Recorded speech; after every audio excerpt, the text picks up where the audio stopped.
अरब के रेगिस्तानों में एक रिमार्केबल लीडर सामने आए, खालिद बिन वलीद। उन्हें उनकी अनमैच्ड ब्रेवरी और लीडरशिप के लिए सैफुल्लाह, द स्वॉर्ड ऑफ अल्लाह का टाइटल मिला। खालिद एक मिलिट्री जीनियस थे, बैटलफील्ड को मैप की तरह रीड कर सकते थे और ऐसी स्ट्रेटजीज बनाते थे जो उनके एनिमीज को हरा देती थी। उनकी स्ट्रेंथ अल्लाह में उनके अनवेवरिंग फेथ से आती थी, जिसने उन्हें ओवरवेलमिंग ऑड्स के खिलाफ करेज दिया।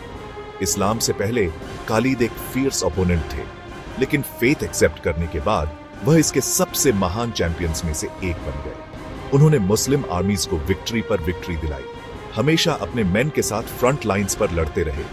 खालिद की लीडरशिप उनके सोल्जर्स के साथ हर हार्डशिप शेयर करने की उनकी विलिंगनेस से डिफाइन होती थी।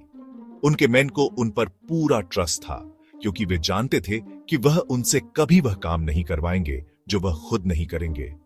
Prophet Muhammad, peace be upon him, ने खालिद की पोटेंशियल को पहचाना और उन्हें ग्रेट रिस्पॉन्सिबिलिटी सौंपी। खालिद की लेगेसी एक टेस्टमेंट है कि जब टैलेंट को डीप फेथ के साथ जोड़ा जाता है तो क्या अचीव किया जा सकता है। उनकी स्टोरी सिर्फ बैटल्स के बारे में नहीं है, बल्कि करेज, फेथ और यूनिटी की पावर के बारे में है। उन्होंने अपने सोल्जर्स को यह बिलीव करने के लिए इंस्पायर किया कि अल्लाह की मदद से कोई भी चैलेंज बहुत बड़ा नहीं था। खालिद की journey as the sword of Allah उनके कन्वर्जन के साथ शुरू हुई और उन्होंने तुरंत अपनी लाइफ इस कॉज को डेडिकेट कर दी। उन्होंने फार एंड वाइड ट्रैवल किया, इस्लाम का मैसेज ऑनर और प्राइड के साथ फैलाया। उनकी विक्ट्रीज सिर्फ मिलिट्री नहीं थी, वे स्पिरिट और कैरेक्टर की विक्ट्रीज थी। खालिद बिन वलीद लीडरशिप और फेथ का एक शाइनिंग एग्जाम्पल बने हुए हैं। उनकी लेगेसी जनरेशंस को इंस्पायर करती रहती है। खालिद बिन वलीद की विक्टरीज उनके loyal soldiers, the lions of the desert, के कारण पॉसिबल हुई। ये मैन इस्लाम से यूनाइटेड डिफरेंट ट्राइब्स से आए थे, लेकिन ब्रदर्स की तरह एक साथ खड़े थे। उनके फेथ ने उन्हें बिना डर के इम्पॉसिबल ऑड्स का सामना करने की स्ट्रेंथ दी। वे स्कॉर्चिंग सन के नीचे दिनों तक मार्च करते रहे, एक नोबल पर्पस से मोटिवेटेड, कमजोरों को प्रोटेक्ट करना और ट्रूथ फैलाना। खालिद सिर्फ एक कमांडर नहीं थे, वह अपने मेन के लिए एक टीचर और ब्रदर थे। उन्होंने उन्हें न्यू टैक्टिक्स में ट्रेन किया और इससे भी बढ़कर कैरेक्टर में ऑनेस्टी, जस्टिस और मर्सी। सोल्जर्स ने खालिद के जजमेंट पर ट्रस्ट किया और बिना हेजिटेशन के उनका पीछा किया। हर कोई एक हीरो था, फेथ के लिए होम और कंफर्ट सैक्रिफाइस कर रहा था। उनकी लॉयल्टी अल्लाह और उनके मैसेज के प्रति थी, जिससे वे एक अनस्टॉपेबल फोर्स बन गए। उनकी यूनिटी और ब्रदरहुड उनकी सबसे बड़ी स्ट्रेंथ्स थी। उनकी ब्रेवरी और सैक्रिफाइस की स्टोरीज आज भी मुस्लिम्स को इंस्पायर करती हैं। उन्होंने प्रूव किया कि जब लोग फेथ से यूनाइटेड होते हैं तो वे इम्पॉसिबल अचीव कर सकते हैं। The lions of the desert Khalid की लेजेंडरी आर्मी की बैकबोन थे। खालिद के सोल्जर्स में 3 कंपेनियन स्टैंड आउट करते थे, काका आईबीएन एमआर, ज़रार बिन अल अज़वार और रेफ बिन उमैर। काका एक मास्टर स्ट्रेटेजिस्ट थे जिनकी प्रेजेंस बैटल का टाइड मोड़ सकती थी। उनकी थंडरस वॉइस और क्लेवर प्लान्स ने मुस्लिम आर्मी को इंस्पायर किया। ज़रार, जिन्हें नेकेड वॉरियर के नाम से जाना जाता था, ने अनमैच्ड करेज के साथ लड़ाई लड़ी, फियरलेस एनर्जी के साथ एनिमी रैंक्स में चार्ज करते थे। उनकी ब्रेवरी ने उनके आसपास के लोगों के स्पिरिट्स को इग्नाइटेड किया। रेफ बिन उमैर आर्मी के गाइड थे, अपनी विजडम और सेंस ऑफ डायरेक्शन का उपयोग करके उन्हें हार्शेस्ट डेजर्ट से लीड करते थे। उन्होंने सरप्राइज अटैक्स और स्विफ्ट मूवमेंट्स को इनेबल किया, जिससे वह इनवैल्यूएबल बन गए। ये तीनों मेन टैक्टिकल जीनियस, रॉ करेज और स्ट्रेटेजिक विजडम को रिप्रेजेंट करते थे। खालिद की लीडरशिप के तहत उनकी यूनिक स्ट्रेंथ्स ने एक परफेक्ट टीम बनाई। उनकी स्टोरीज हमें याद दिलाती हैं कि विक्ट्री के लिए थिंकर्स, मोटिवेटर्स और गाइड्स की जरूरत होती है, सिर्फ फाइटर्स की नहीं। खालिद के सोल्जर्स उनके स्किल के साथ साथ उनके कैरेक्टर से भी डिफाइन होते थे। अल्लाह में उनका अनवेवरिंग फेथ उनके हर काम की फाउंडेशन था। इस फेथ ने उन्हें बैटल में फियरलेस और विक्ट्री में हम्बल बनाया। ऑनेस्टी एक कोर वैल्यू थी। उन्होंने अपने प्रॉमिसेस पूरे किए और अपनी इंटेग्रिटी से रिस्पेक्ट अर्न की। उन्होंने धन के लिए नहीं, बल्कि जस्टिस और पीस स्थापित करने के लिए लड़ाई लड़ी। उनका करेज अल्लाह के प्लान में ट्रस्ट में रूटेड था, जिससे वे शांत कॉन्फिडेंस के साथ ओवरवेलमिंग ऑड्स का सामना कर पाते थे।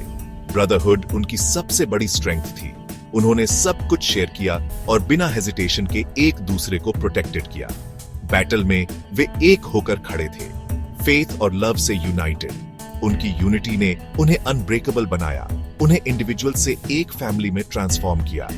ये पिलर्स फेथ, ऑनेस्टी, करेज और ब्रदरहुड उनकी सक्सेस का सीक्रेट थे।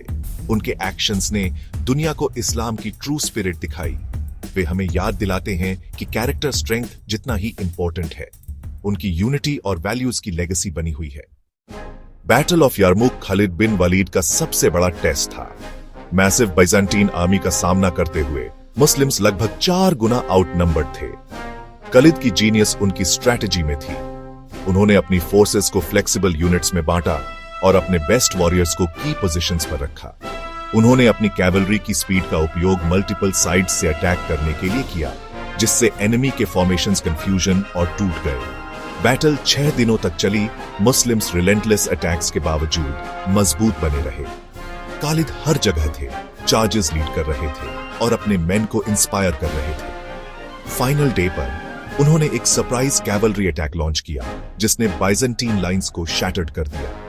एनिमी, जो कभी कॉन्फिडेंट था, केओस में गिर गया और रिट्रीटेड हो गया। मुस्लिम्स ने अपना एडवांटेज दबाया और एक मिराकुलस विक्ट्री अचीव की। बैटल ऑफ यरमुक ने हिस्ट्री बदल दी, रीजन में इस्लाम के लिए रास्ता खोल दिया। इसने फेथ, यूनिटी और ब्रिलियंट लीडरशिप की पावर को प्रूव किया। खालिद की टैक्टिक्स आज भी मिलिट्री लीडर्स द्वारा स्टडी की जाती है। यरमुक में विक्ट्री मुस्लिम वर्ल्ड के लिए एक टर्निंग पॉइंट था। इसने दिखाया कि करेज और फेथ के साथ इम्पॉसिबल भी अचीव किया जा सकता है। यरमुक की स्पिरिट रेजिलियंस और होप के सिंबल के रूप में जीवित है। यरमुक के बाद वाउंडेड सोल्जर्स के बीच ट्रू ब्रदरहुड की एक स्टोरी सामने आई। एक आदमी अपने डाइंग कजन के लिए पानी लाया, लेकिन कजन ने इंसिस्ट किया कि वह पास के दूसरे वाउंडेड सोल्जर को दिया जाए।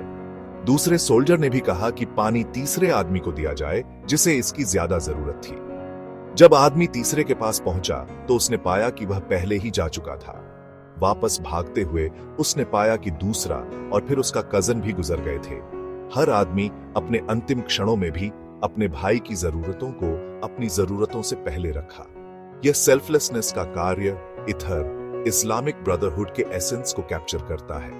उनकी कंपैशन उनकी तलवारों जितनी ही पावरफुल थी। उन्होंने उन वैल्यूज को जिया जिनके लिए उन्होंने लड़ाई लड़ी, यहां तक कि मौत में भी। उनका रिवॉर्ड इस दुनिया में एक ड्रिंक नहीं था, बल्कि पैराडाइज में एक जगह थी। यह स्टोरी सैक्रिफाइस और यूनिटी में एक टाइमलेस लेसन बनी हुई है। खालिद के सोल्जर्स की ब्रदरहुड उनकी सबसे बड़ी स्ट्रेंथ थी। खालिद बिन वलीद और उनके सोल्जर्स की स्टोरीज हम सभी के लिए टाइमलेस लेसन्स हैं।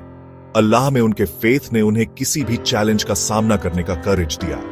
वे हमें मुश्किल समय में स्ट्रेंथ के लिए फेथ की ओर मुड़ने की सिखाते हैं। उनकी ब्रेवरी सिर्फ बैटल्स लड़ने के बारे में नहीं थी, बल्कि सही के लिए खड़े होने के बारे में थी। ट्रू करेज का मतलब है सही काम करना, भले ही वह मुश्किल हो। उनकी यूनिटी और ब्रदरहुड ने उन्हें अनस्टॉपेबल बनाया। एक साथ काम करके उन्होंने वह अचीव किया जो इम्पॉसिबल लगता था। उनका सेल्फलेसनेस, दूसरों को पहले रखना, एक पावरफुल एग्जाम्पल बना हुआ है। खालिद और उनके मेन कॉन्क्वेस्ट के लिए नहीं, बल्कि अपने कैरेक्टर और फेथ के लिए हीरोज थे। उन्होंने अपने एक्शंस के माध्यम से जस्टिस और ट्रूथ फैलाई। उनकी लेगेसी हमें याद दिलाती है कि ग्रेटनेस फेथ, करेज और कंपैशन से आती है। हम सभी अपनी लाइफ में लायंस बनने का प्रयास कर सकते हैं, सही के लिए खड़े होकर।